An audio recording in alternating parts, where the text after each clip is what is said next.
The Horus Heresy. This turn of events did not please all of the emperor's subjects, several of his Primarch Gene's sons in particular.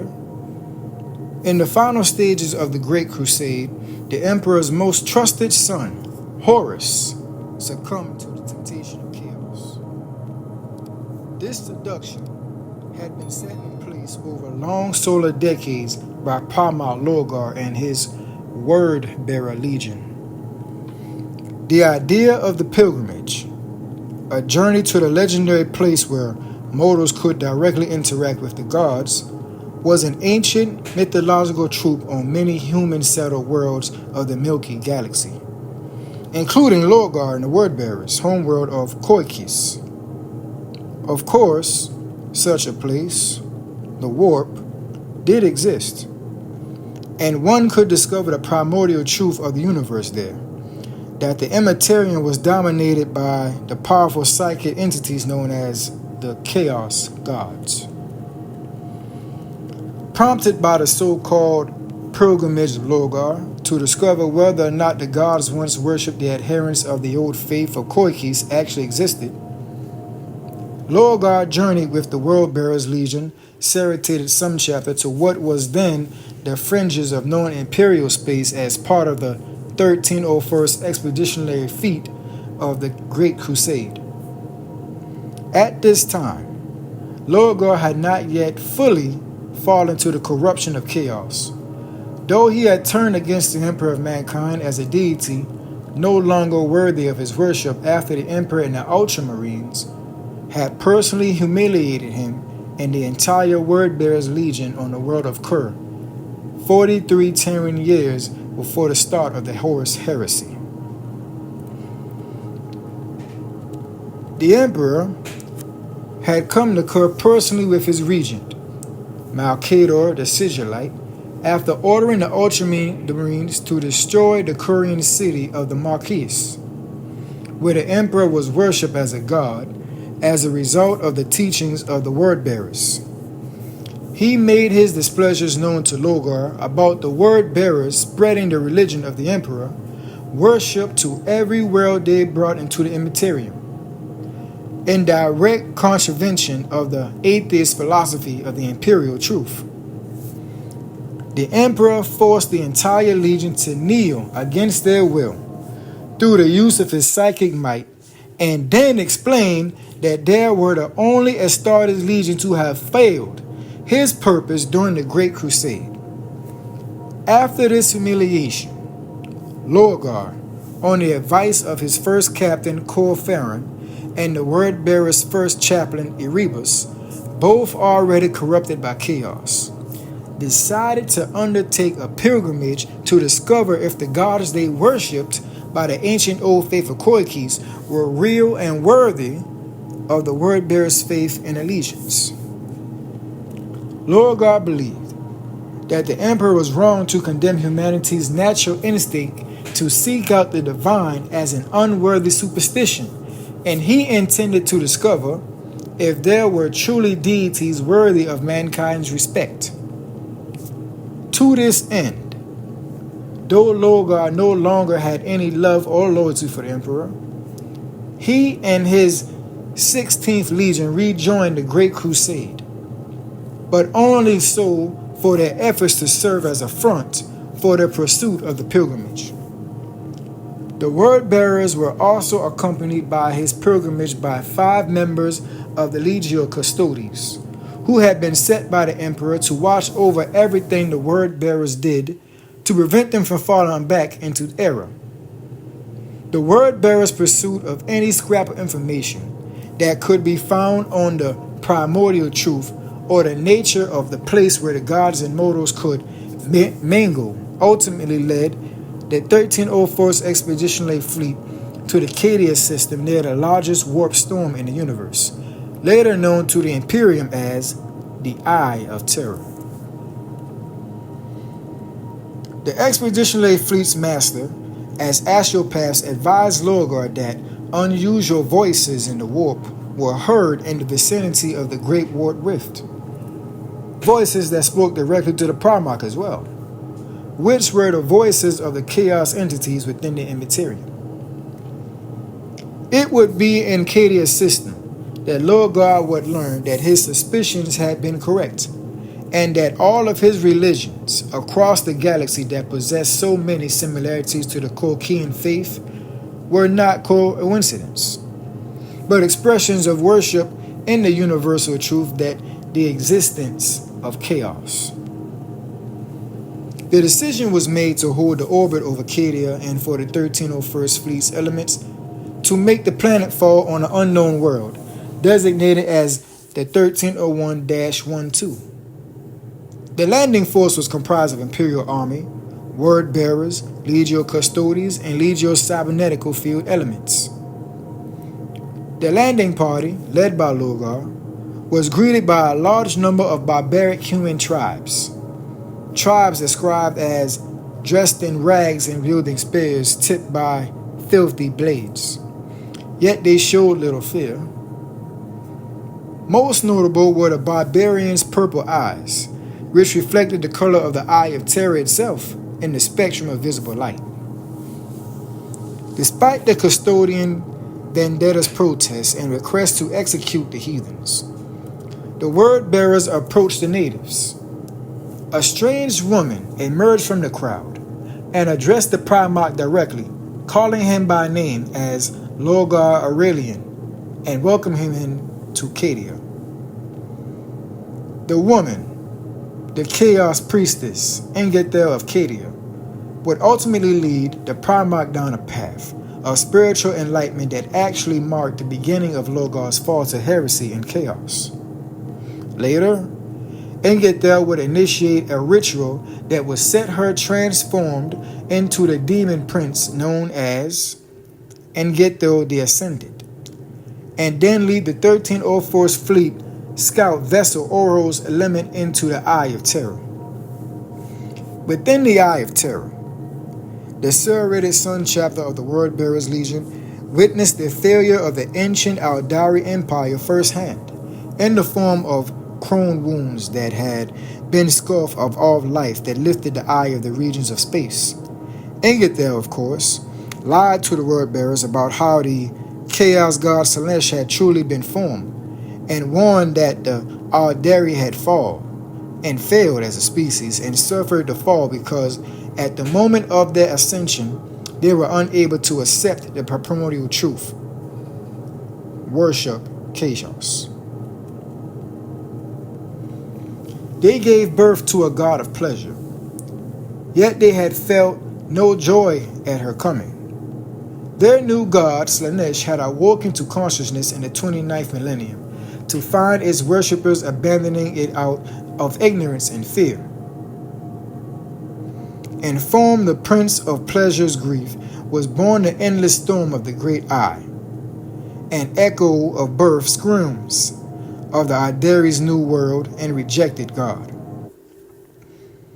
The nature of the primordial truth was revealed to the word bearers in the ashes of the Aldari Empire, and Ingethel warned them that in order for humanity as a species to survive, they must not commit the same sins as the Aldari did, and must instead accept the worship of chaos. The surviving space marines of the word bearers, Serrated Sun Chapter, eventually returned to Cadia and related to Logar all that had happened and all they had learned within the Eye, the true place where mortals and gods could meet. Following his own subsequent visit into the Eye of Terror and his acceptance by the Chaos Gods as their new mortal champion, Logar ordered a cyclonic bombardment of the planet. This wiped out the original Cadians and left the planet abandoned so that no others could stumble upon the secret of the primordial truth that had been entrusted to him alone by the Chaos Gods. However, the planet's extremely strategic location meant that it would prove useful to the Immaterium and the Imperium, and in the 32nd millennium, Imperial colonists were dispatched to resettle the world, becoming the ancestors of the later population of Cadians. Perhaps as a result of the Eye of Terror's proximity, This later population of Akkadians also soon developed the unusual violent colored eyes that had marked the first human inhabitants of the planet. The truth of chaos existence changed Logar and the word bearers forever, as they were exposed to the ruinous powers of chaos and slowly corrupted the first of the Legiones Astartes to worship the chaos gods and become traitors to the emperor in their hearts.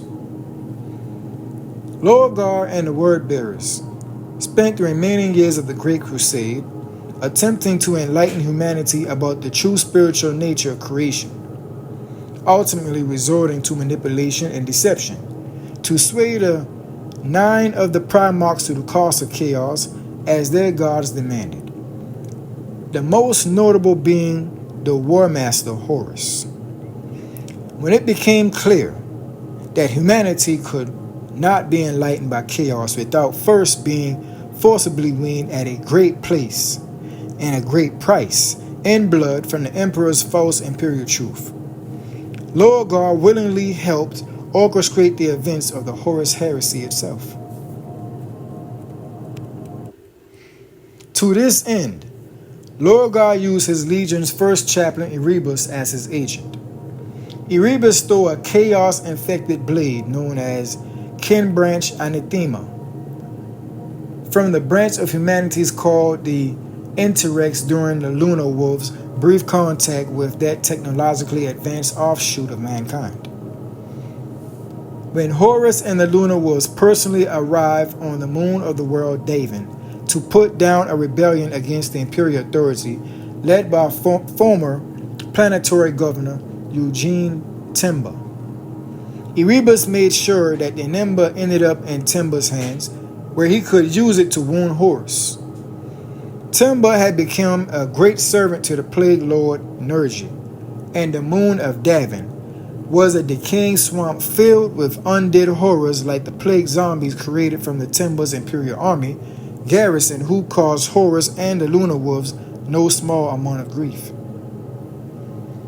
In a final confrontation on the bridge of his downed imperial warship, Horus slew vile Nergalite, but not before the anathema bit deep into his flesh and delivered a toxin personally created by the Plague Lord, a poison so powerful that not even the Primarch's enhanced superhuman immune system could successfully fight it off. In desperation, the Lunar Wolves allowed Erebus to take Horus to the Davinite Lodge priest of the Temple of the Serpent Lodge, a temple dedicated to chaos and Davin, who promised that they could heal the War Master. During the healing, the War Master's spirit was actually sent into the Immaterium to meet with the ruinous powers with Erebus as his guide. Drawing on the Primarch's own untapped subconsciousness, wells of ambition, and jealousy over his father's seeming abandonment, Horus was shown a vision granted by the ruinous powers. This falsely revealed that the reason the Emperor had left the Great Crusade and returned to Terra was so that he could attempt to reach godhood, abandon all his sons, and betray the Imperial's truth promised to enlighten humanity and free it from the shackles of false gods and organized religion. Believing this vision of the future, which ironically was actually a vision of the Imperium that would only come to pass because of his betrayal of the Emperor, Horus saw it as his duty to save the Imperium of man from such a fate and turned on his father.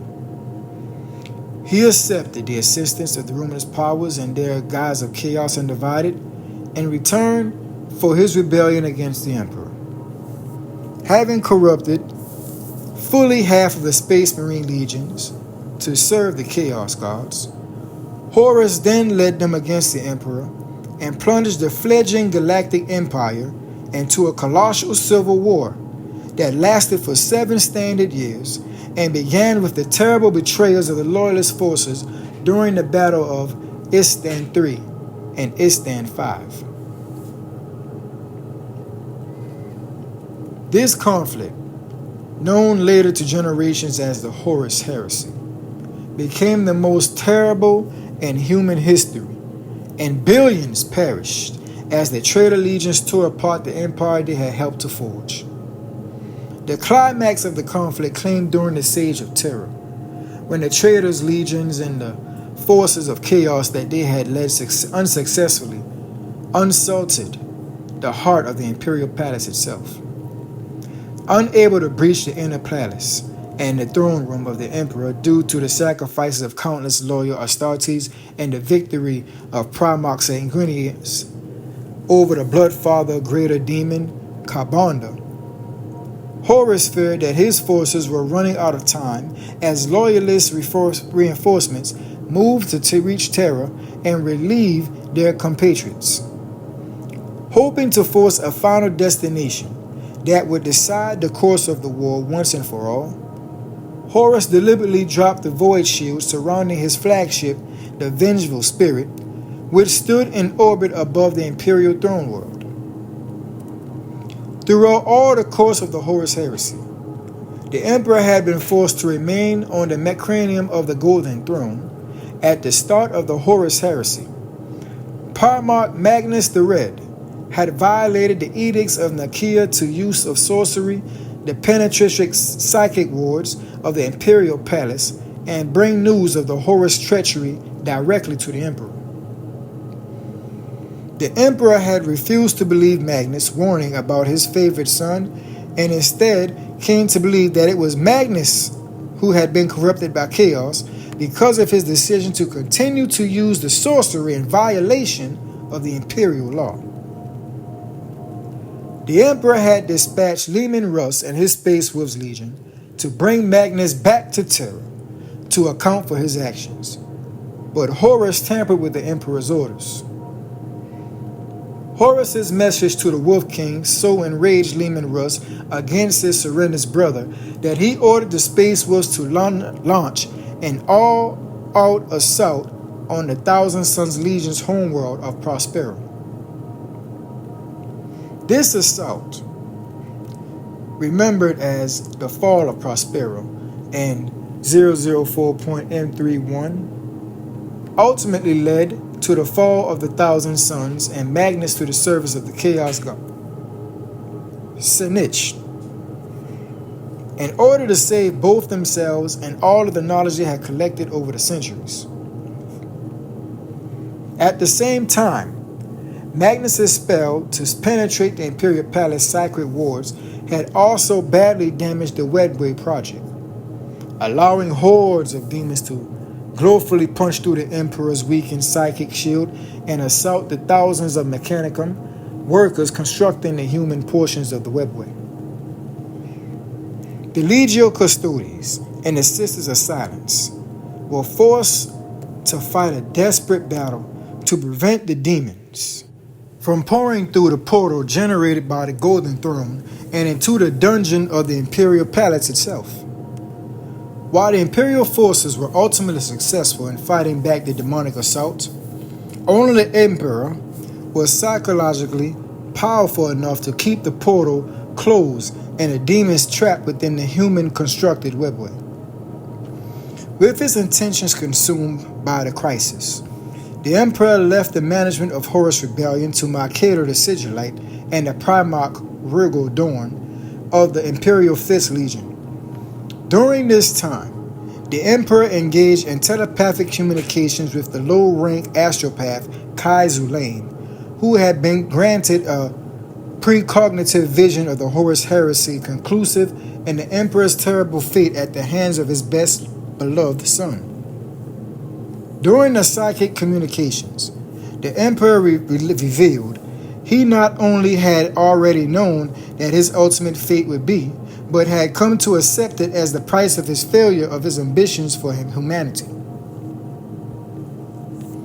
Later, Corvus Corax, the Primarch of the Raven Guard Legion, deeply distraught over the most complete annihilation of his legion during the drop site massacre on Eastan 5, came to the Imperial Palace and to demand an audience with the Emperor.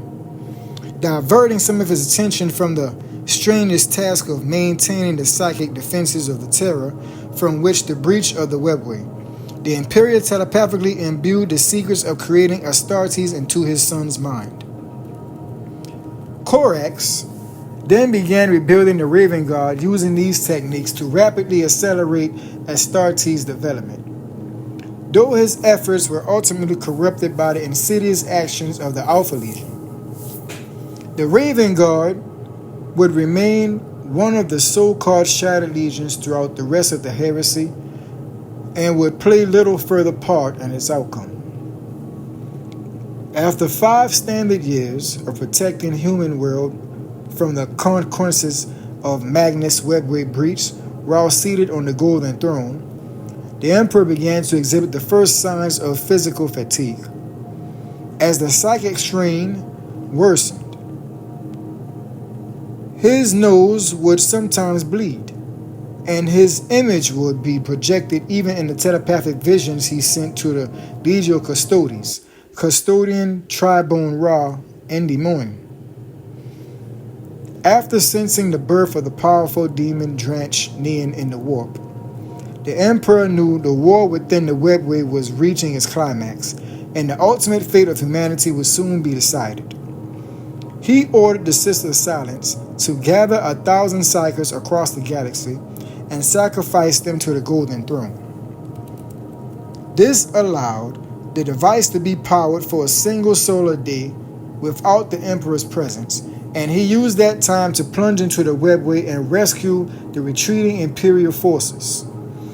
After sweeping inside demonic forces, he confronted Draconian and sealed it into the body of Ra Endymion, telling his loyal custodian to run as far as he could into the depths of the webway in order to keep humanity safe from the demon's influence. Afterwards, the Emperor was forced to seal the webway portal on Terra by again becoming a prisoner to the operation of the Golden Throne. The Emperor lamented to his followers that his great work was ruined, and that mankind had to now know that the webway project had failed to become a reality.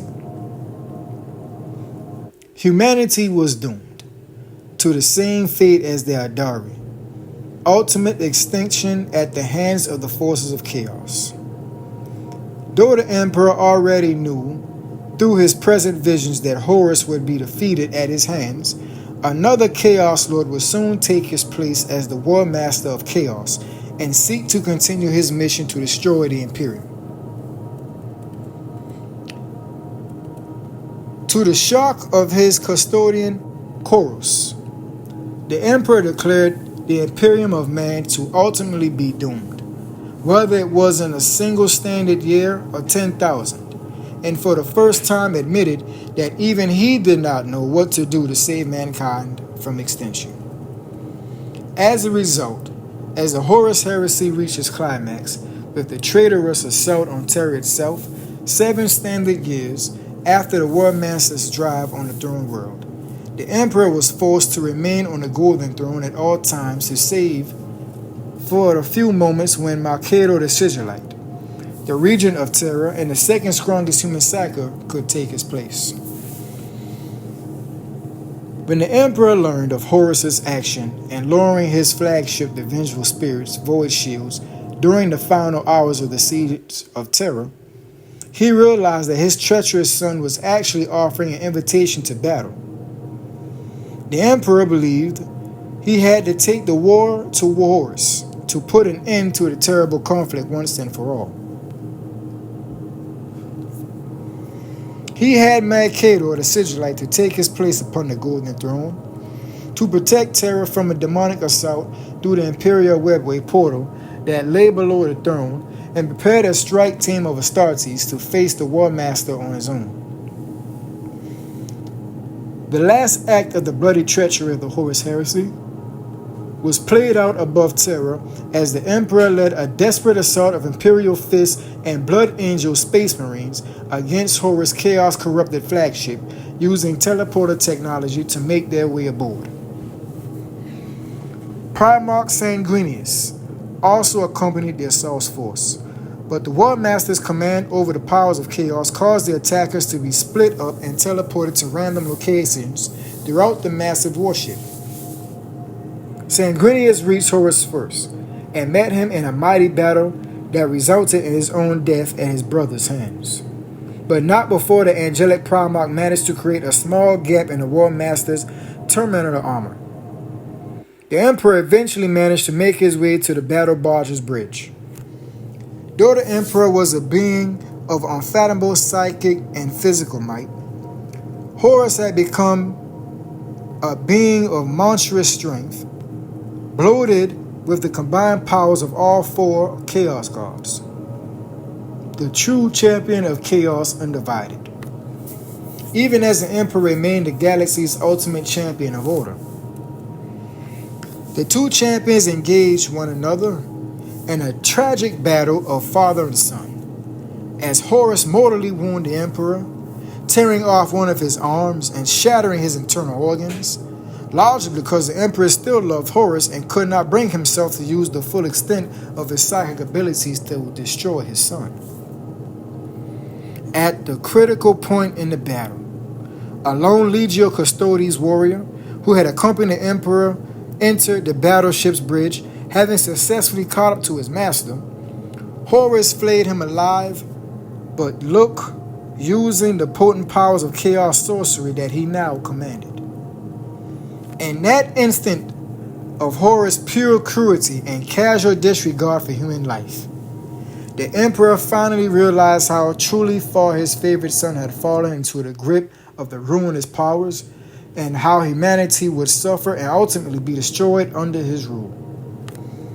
The sacrifice of the custodian bought the Emperor time he needed to deliver a finishing blow to Horus. With iron resolve, he gathered the full strength of his mind at last and delivered a massive psychic attack through the chink in the War Master's terminal armor that killed Horus almost instantly and obliterated his very soul from the warp, so that the Chaos Gods could not resurrect their champion. In his final moments, before the Emperor unleashed his final attack to blot Horus' soul from existence, the corrupting powers of chaos briefly relinquished their hold on the War Master's soul, and the Emperor sensed the return of his son's sanity in the seconds before his consciousness was utterly obliterated. The Emperor felt only Horus' utter horror at what he had done under the influence of the Chaos Gods, and gratitude that he had last been released from his grip before the War Master's psychic dissolved into shining motes of psychic energy dispersed amidst the howling voices of the Immaterium. It was in this battered and bleeding state that the Emperor was found by Rogal Dorn, the Primarch of the Imperial Fifth Legion, who had accompanied the South forces into the vengeful sun. Dorn returned with the Emperor to the Imperial Palace, where Mycor the Sigillite simply crumbled to ash upon relinquishing his place upon the Golden Throne. The Sigillite's body and mind had been burned out by the strain of holding the Golden Throne's portal crossed for the Immaterium for that time that the Emperor had been aboard the War Master's flagship. The dying Emperor quickly dictated plans to Dorn for the modification of the Golden Throne and to the archine life support machine that would sustain his remaining cells in an undying state between life and death for over 1,000 tearing years. And he was successfully interred in the altered version of the Golden Throne.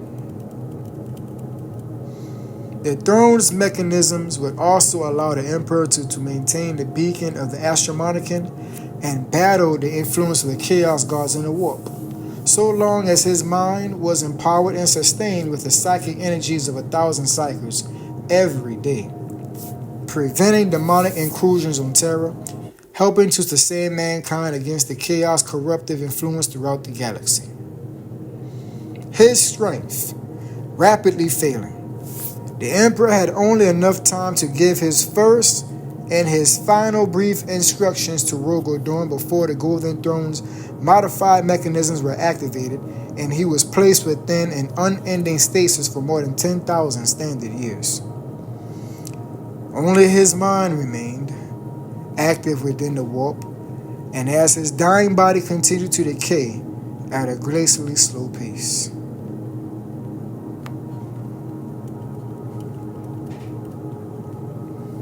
The 41st millennium. As mentioned, the Emperor's shattered and mortally wounded body were discovered on the bridge of the Vengeful Spirit by the Primarch of the Imperial Fist Legion, Rogal Dorn, who, following the Emperor's instructions, oversaw his interment within the Golden Throne, the Arcane Psychic Amplifications device, molded at the Emperor's own direction, to also sustain his mind and decaying body.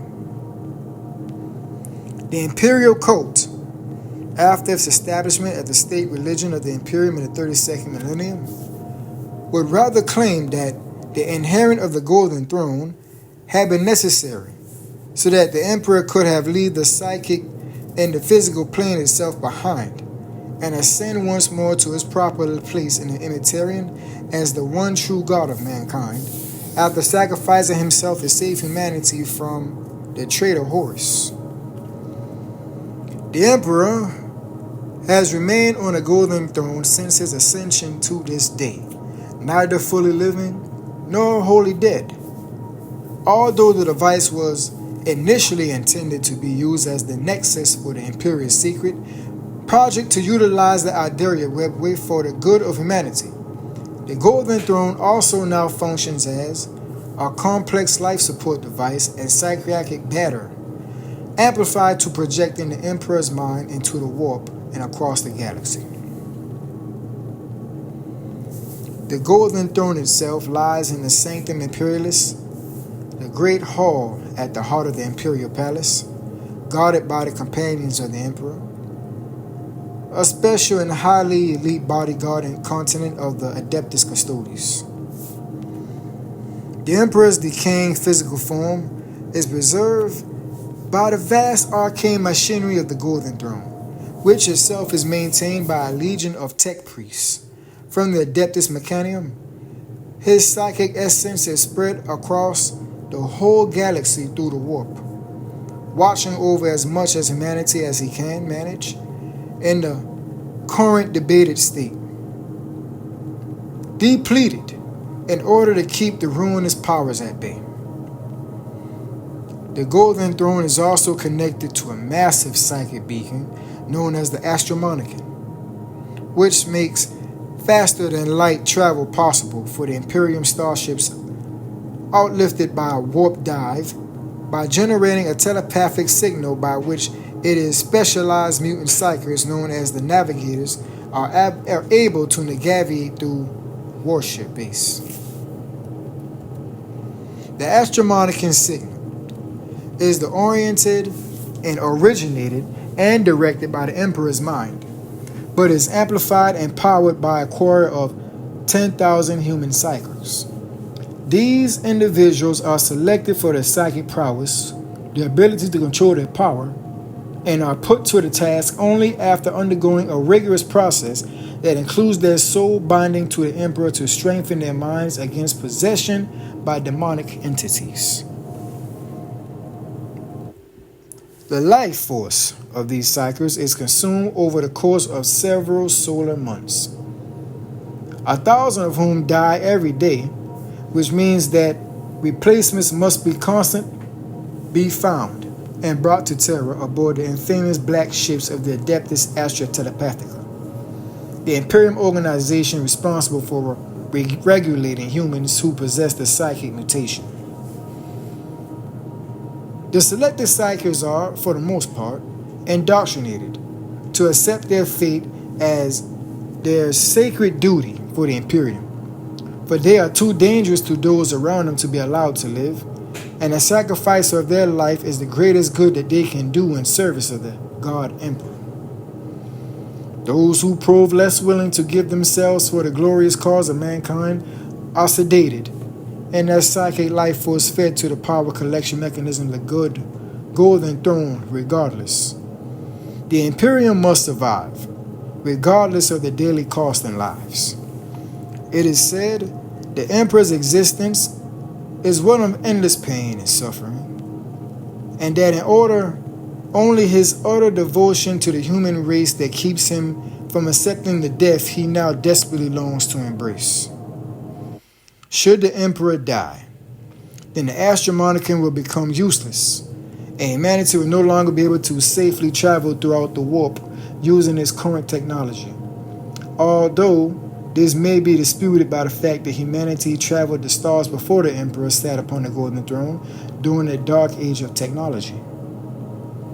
The Imperium would then become fractured and disintegrate into civil war.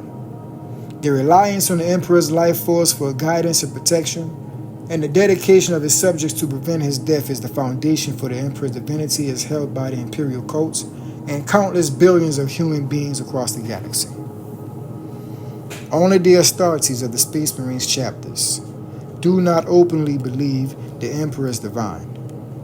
Instead, dimly remembering and honoring his determination to free mankind from the shackles of superstition and organized religion, even as they revered him as only the founder of the Imperium of mankind and the greatest human leader in history.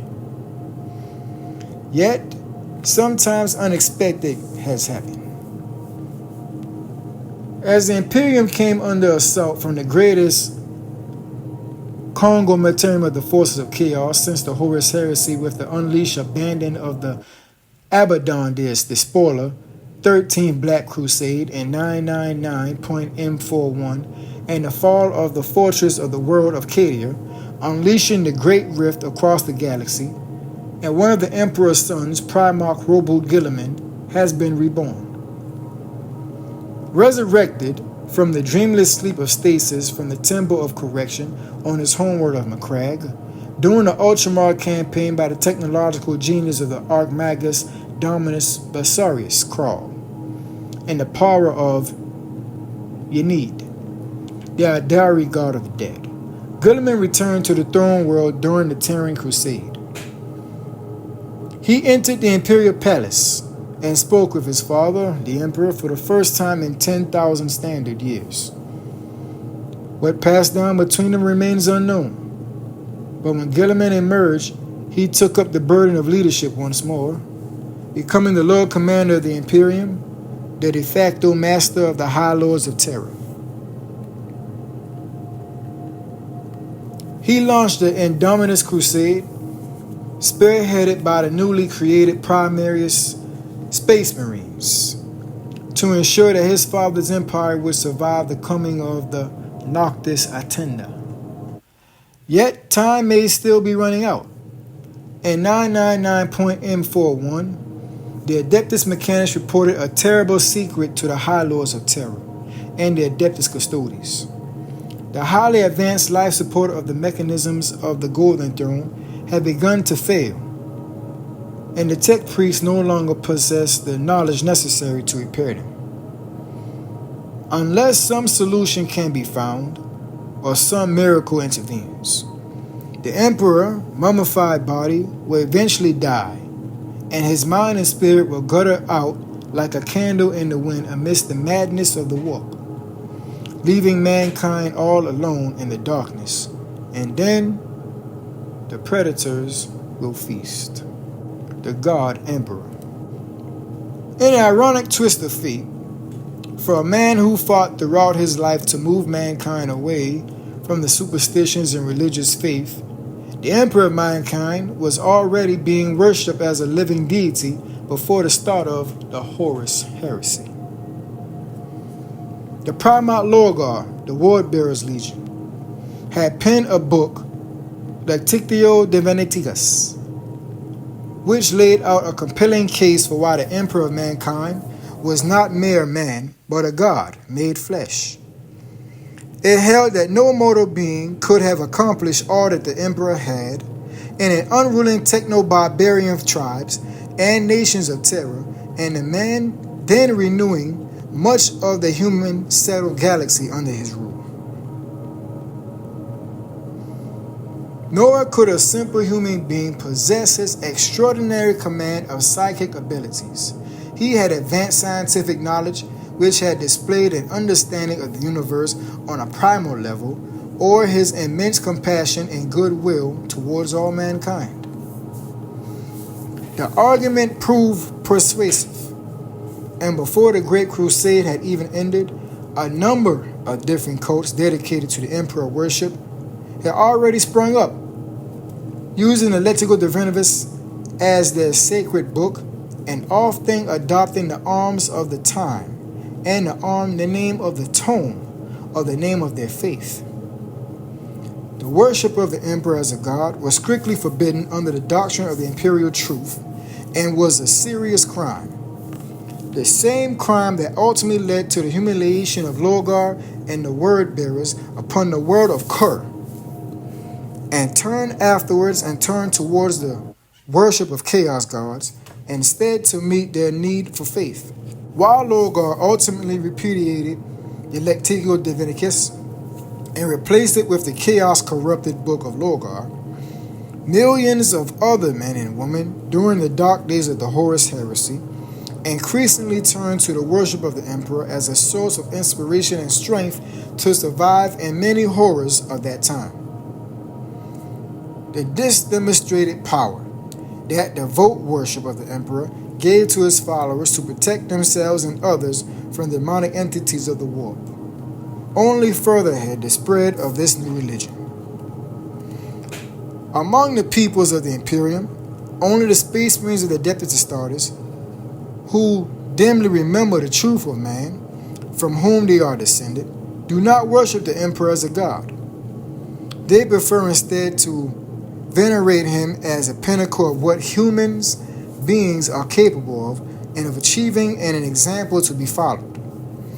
This refusal to worship the emperor as prescribed in the Imperial Creed is also one of the reasons that the Astartes often come into conflict with the ecclesiastically and the Inquisition.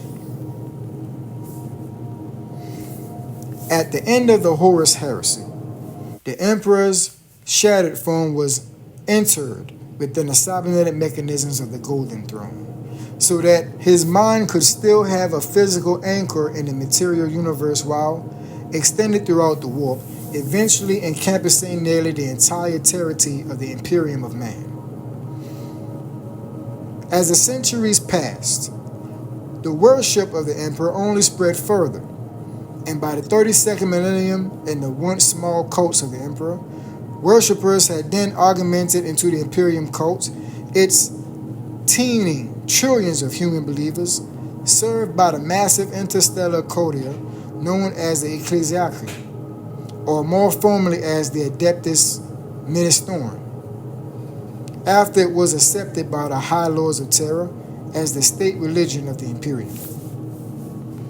The Emperor of Mankind was now truly more than a secular ruler. He was the God Emperor, the one true God of all humanity. His will was interpreted and executed by the High Lords of Terra of the Senatorium Imperialis. His laws were enforced by the Adeptus Arabites. His body and his imperial palace were guarded by the Adeptus Custodes. His Adeptus Astartes defended the Imperium and the Inquisition that he had directed Mercator the Sigurlite to create at the start of the Horus Heresy, had grown into a power unto itself, protecting the Imperium from the Emperor's enemies both without and within. Despite his protests to the contrary, the effect of trillions of humans expressing a deep faith within his divinity has massively empowered the Emperor's mind and soul within the psychically reactive Immaterium, where reality is shaped by the collective beliefs and unconscious designsities in the Desire-to galaxy's most populous intelligent species. The Imperial Creed teaches that far from being a defeat, the infirmity of the Emperor within the Golden Throne allowed his divine spirit to ascend so that he could guide and protect all humanity more directly, no longer confirmed by the limitations of the flesh. It is for this reason that the skull has become so prevalent in imperial iconography and architecture as a symbol of the emperor's sacrifice of his own life for the sake of his people. Whatever he may have been before the Horus Heresy, the emperor is a god within the warp, equal in power to any of the four chaos gods, and very likely as powerful as four of them combined, as he has become perhaps the strongest spiritual force in order in the Milky Galaxy. Though his body is a shattered wreck, the more corpse than mine, as long as the Golden Throne can maintain even the barest hint of his life functions, he will be able to maintain his presence within the warp, guiding and directing the psychic beacon known as the Astromonicon, that it is so vital to the Imperium's commerce. Defense and communication service his mind must claim the energies of 1,000 psychers a day to empower the beacon. As noted, it is the Emperor's powerful mind projected and amplified in the Imperium by the arcane mechanisms of the Golden Throne that guides and maintains the psychic beacon of the Astromonicon at the same time, despite his current decayed condition. The Emperor can still cryptically communicate his wishes to select psychers through the arcane medium of the Emperor's terror. He can also communicate direct dreams and visions for select non-psychic human beings, whose faith in him is strong enough to forge the necessary link.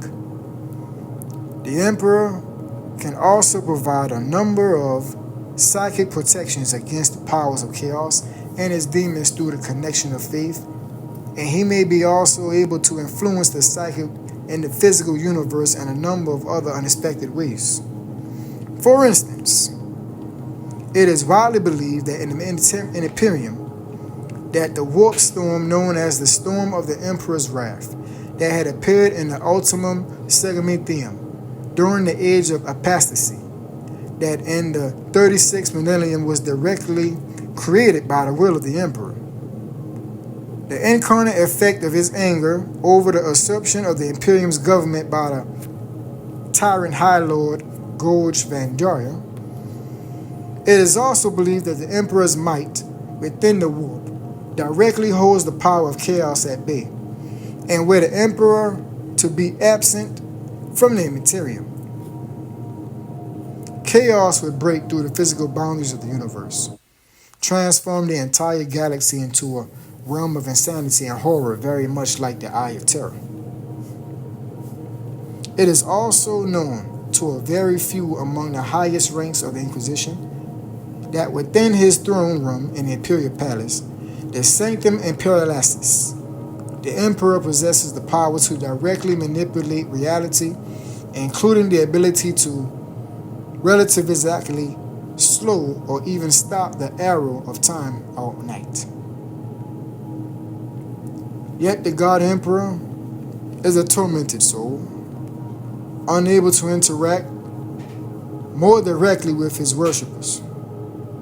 He is horrified by what his Imperium has become over the last 10,000 years, in the wake of the terrible wounds inflicted by the Horus Heresy and the ongoing threats of humanity from chaos, xenos, mutants, and the traitors within.